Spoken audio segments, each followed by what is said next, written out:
सीताराम जय सीता सीताराम सीताराम सीताराम जय सीताराम। राम सीताराम सीताराम सीताराम जय सीताराम सीताराम सीताराम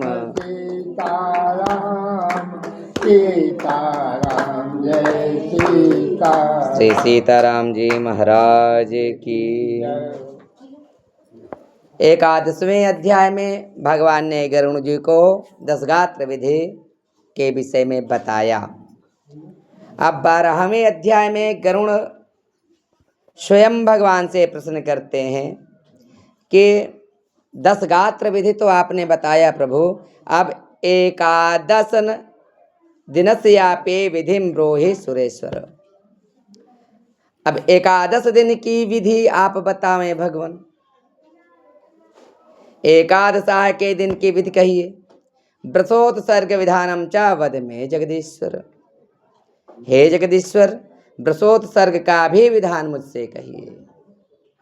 तब श्री भगवान कहते हैं, एकादशे निगंतव्यम प्रातरेव जलाशय और देह क्रिया सर्वा करणीया प्रयत्नतः।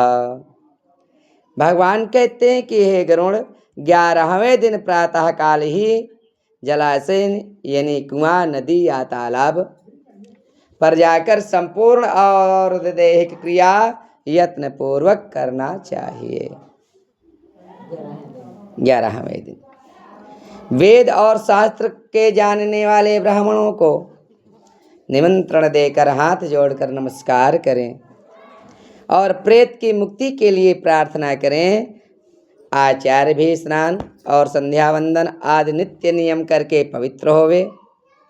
फिर एकादशा के दिन का विधान विधि पूर्वक करें। अमंत्रम कार्य छाद्रम दशाहम नाम गोत्रतः एकादश हनि प्रेतस्य दद्यात् पिंडम समंत्रकम। नाम और गोत्र का उच्चारण कर 10वें दिन 10 दिन तक बिना मंत्र के श्राद्ध करे। 11वें दिन मंत्र पढ़कर प्रेत को पिंडदान देना चाहिए। सोने के विष्णु जी, चांदी के ब्रह्मा जी, तांबे के शिव जी और लोहे के यमराज जी बनावे। पश्चिम दिशा में गंगा जल से भरा विष्णु कलश स्थापन कर उस पर पीले वस्त्र से लपेटे हुए विष्णु जी की मूर्ति स्थापना करें।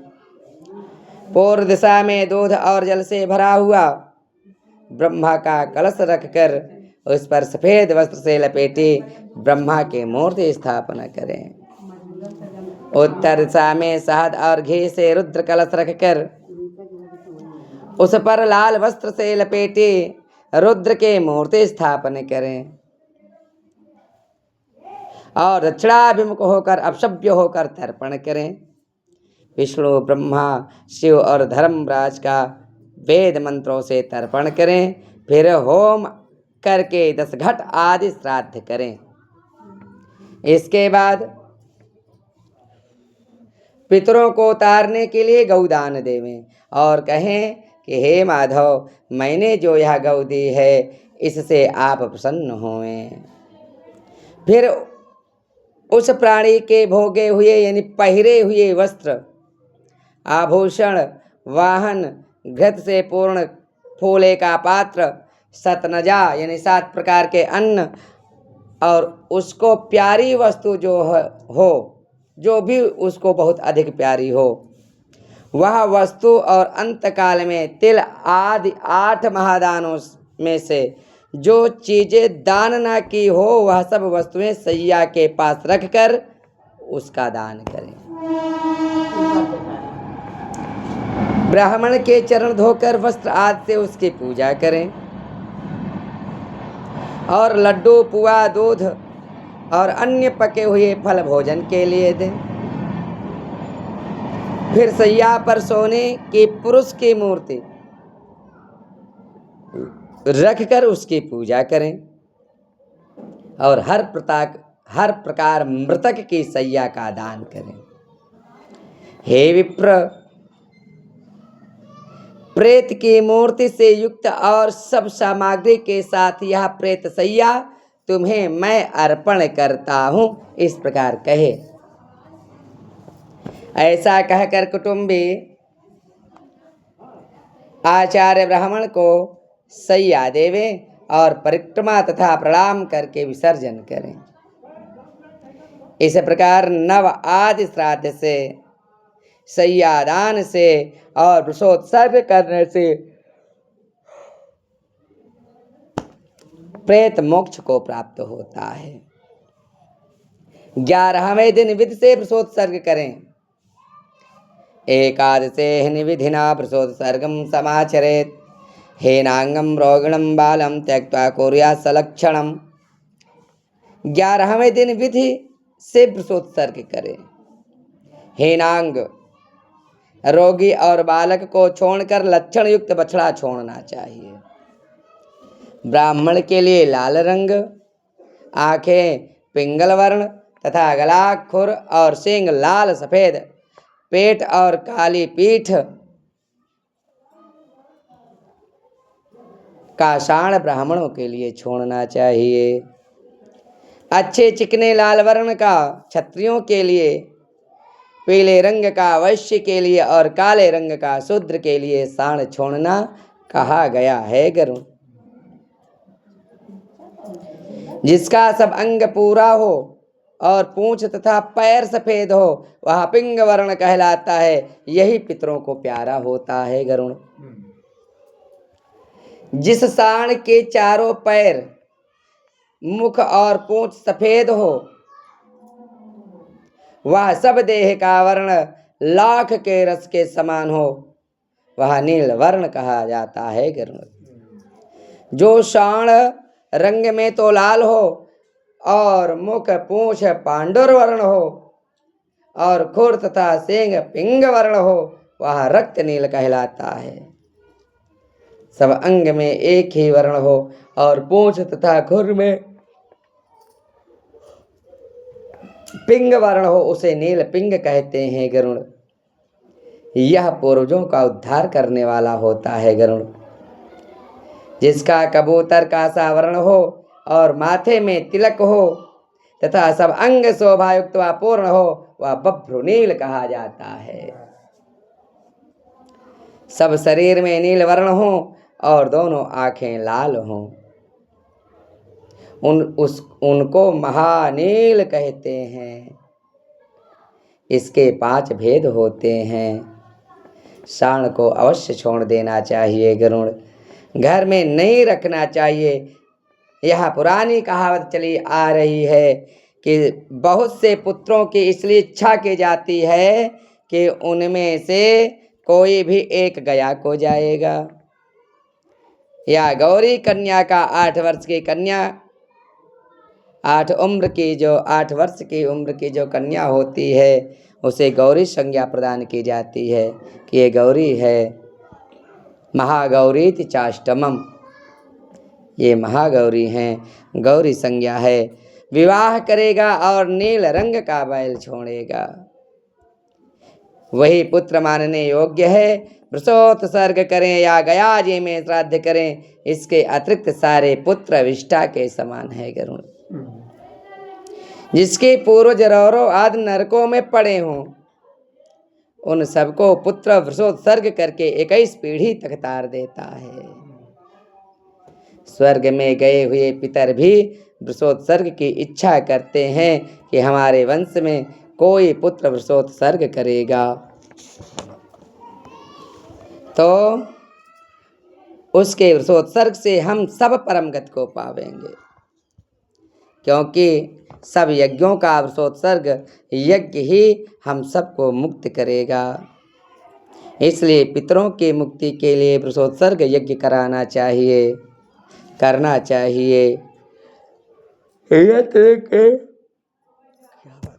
यत्न के साथ शास्त्रोक्त विधि से सब कृत्य करने योग्य हैं। गरुण, आतुर पुरुष ग्रहों का स्थापन करके उनके मंत्रों से ग्रहों का पूजन करे और शास्त्रोक्त विधि से होम करके वृष और गाय की पूजा करे।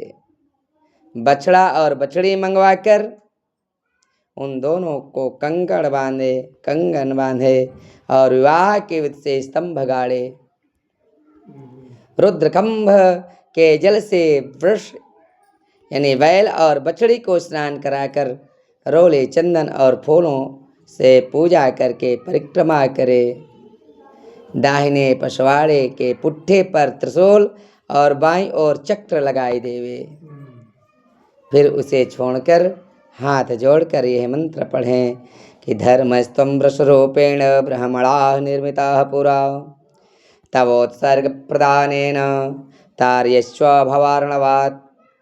एते मंत्रान् नमस्कृत्य वत्सं वत्सीं समुत्सृजेत वरदोऽहं सदा तस्य प्रेतमोक्षं ददामि च। तुम ब्रह्म के बनाए हुए वृषरूप से धर्म हो। इस व्रतोत्सर्ग के दान से तुम संसार रूपी समुद्र से तार दो।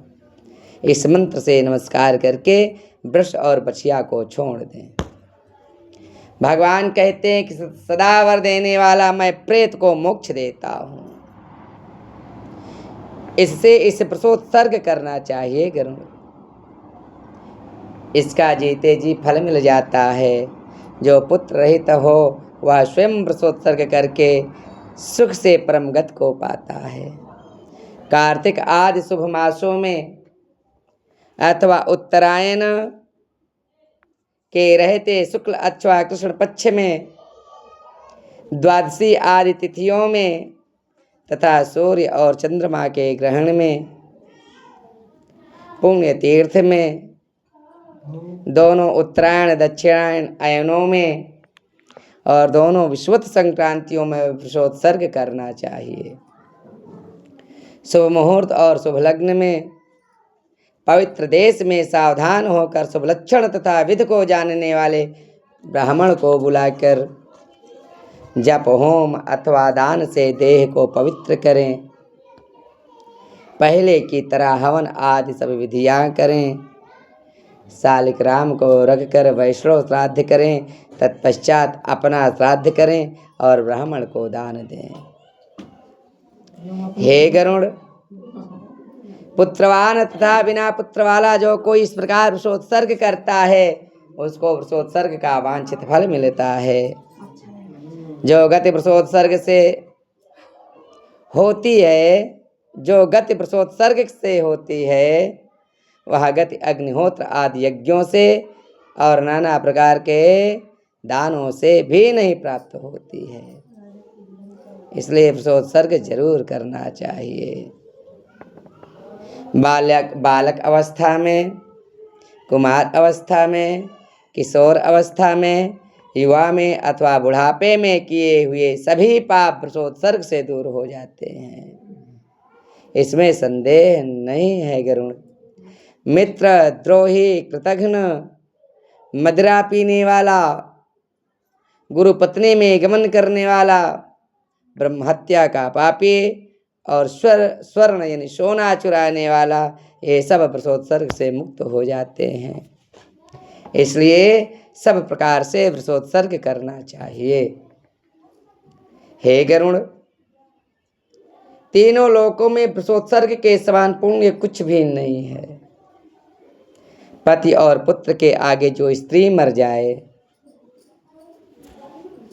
उसके लिए वृषोत्सर्ग नहीं करना चाहिए। उसके निमित्त दूध वाले गौ का दान देना चाहिए। हे गरुण, जो मनुष्य शाण को कंधे से यानी जुए में जोतकर या पीठ से जोतकर चलाता है वह कल्प भर घोर नरक में पड़ता है। जो बैल को मुट्ठी या लाठी से मारता है वह निर्दयी एक कल्प तक यम की यातना भोगता है। पूर्वोक्त इस प्रकार के वृषोत्सर्ग करके सपिंडी श्राद्ध से पहले 16 श्राद्ध करे वह तुमसे कहता हूँ गरुण।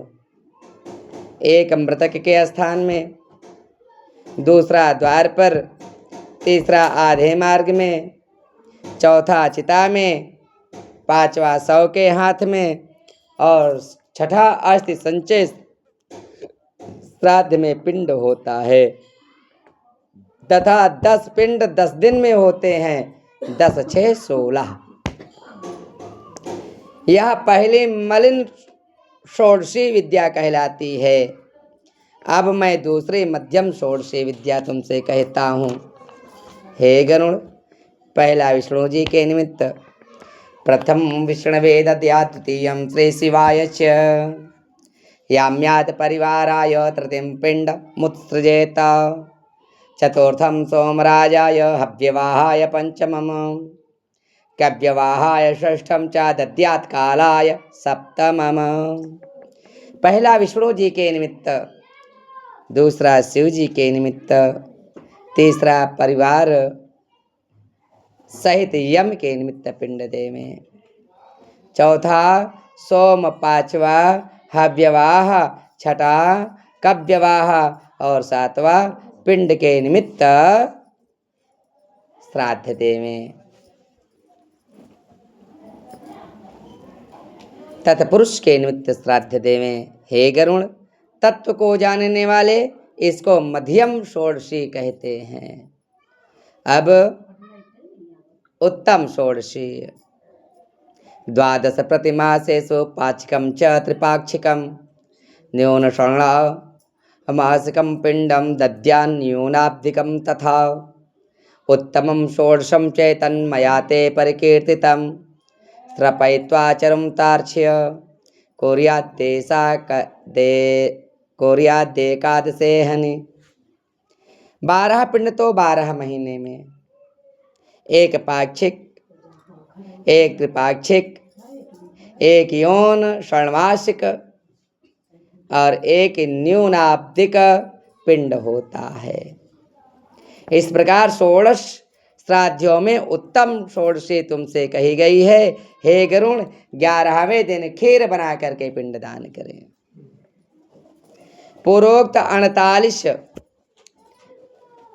श्राद्ध प्रेत तत्व के नाश करने वाले हैं। ये श्राद्ध जितने विधान से होते हैं गरुण, पितरों की पंक्ति में वह प्रेत शामिल होता है। इसलिए पितरों की पंक्ति में मिलाने के लिए तीनों षोडशी श्राद्ध अवश्य करने योग्य हैं। इन श्राद्धों के न होने से सुस्थिर प्रेत होता है। जब तक 3 षोडशी श्राद्ध नहीं दिए जाते हैं गरुण, तब तक अपना दिया अथवा दूसरे का दिया प्रेत को नहीं मिलता है। इसलिए पुत्र को विधि पूर्वक 3 षोडशी अवश्य करना चाहिए। अथवा स्त्री अपने पति का श्राद्ध करे तो उसको अनंत फल प्राप्त होता है गरुड़। जो स्त्री मरे हुए पति का अर्ध दैहिक, क्षया और पाक्षिक श्राद्ध करती है उसी को मैं सती कहता हूँ गरुड़। भगवान कहते हैं जो पति के हितार्थ जीती है वह पतिव्रता कहलाती है गरुड़।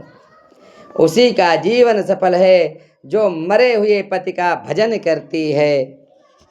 और यदि कोई प्रमोदवश अग्नि या जल से मर जाए तो उसका संस्कार पूर्वक सब कर्म विधि से करना चाहिए। प्रमाद से, इच्छा से अथवा सांप के काटने से जो मर जाएं तो दोनों पक्षों के पंचमियों को नाग की पूजा अवश्य करनी चाहिए। नाग की पूजा उसे अवश्य करनी चाहिए।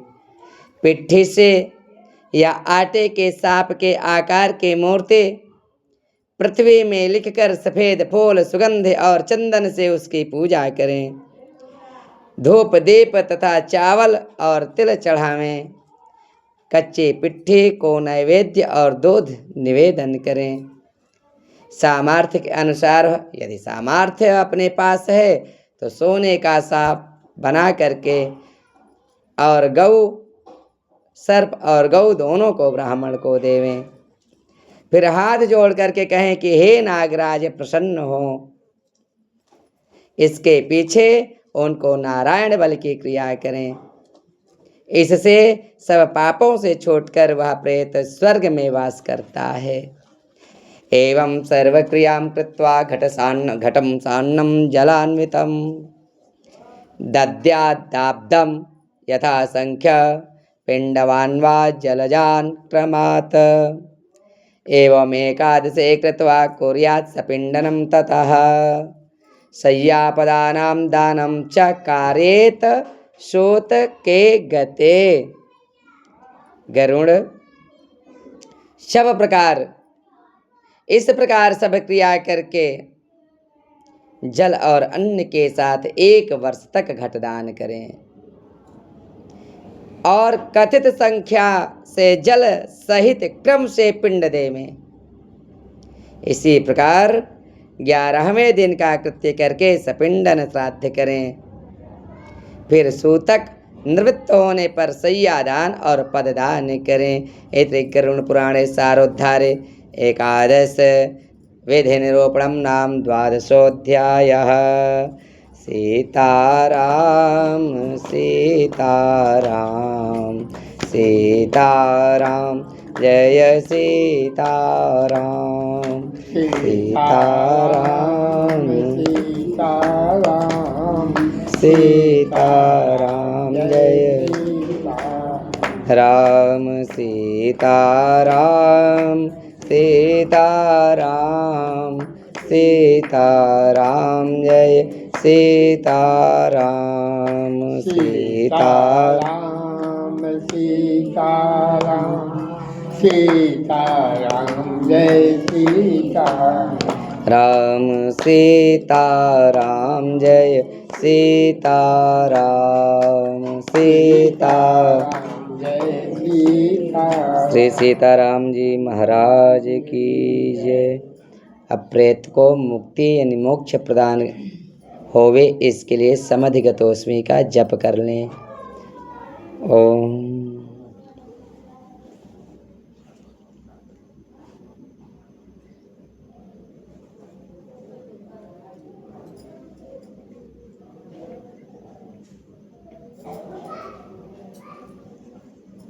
शांति शांति शांति।